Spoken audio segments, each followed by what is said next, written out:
Mahabalipuram series number 3. இந்த வீடியோவில் என்ன பார்க்க போகிறோம் அப்படின்னா, கிருஷ்ணரோட வெண்ணெய் பந்து அதை பற்றி தான் இந்த வீடியோவில் பார்க்க போகிறோம். இந்த கல்லை பார்த்துக்கிட்டிங்கன்னா நல்லா பெரிய கல், உருண்டு உள்ற மாதிரியே இருக்கும். ஆனால் உழாது, அது சின்ன கல் மேலே அப்படியே தாங்கி நின்றுட்டுருக்கு. இந்த கல்லோட வெயிட்டை பார்த்துக்கிட்டிங்கன்னா 250 டன் வெயிட்டாக. இந்த கல் இப்போ பார்த்துட்டு இருக்க பொசிஷன்லேயே 1200 வருஷமாக அதே மாதிரியே தான் இருக்குது. கொஞ்சம் கூட அது ஆடலா அசையில் அப்படியே இருக்குது.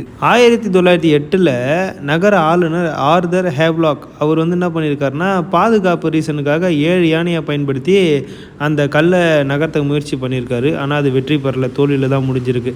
7 யானையை வச்சு இழுத்தே அந்த கல் கொஞ்சம் கூட அசையிலையா. இப்போது ரீசெண்டாக 2019 பார்த்துக்கிட்டிங்கன்னா, நம்ம நாட்டோட பிரதமர் மோடி அவர்களும் சீன அதிபர் ஜின்பிங் 2 பேரும் சேர்ந்து இந்த இடத்துல தான் ஃபோட்டோ எடுத்துக்கிட்டாங்க. இந்த இன்சிடென்ட் நடந்து முடிஞ்சதுக்கப்புறம் இது உள்ளே போகிறதுக்கெலாம் டிக்கெட் போட்டாங்க. அதாவது 40 ரூபா டிக்கெட், நான் ஃபஸ்ட்டு வீடியோவில் சொன்ன மாதிரி. நெக்ஸ்ட் வீடியோவில் பார்க்கலாம்.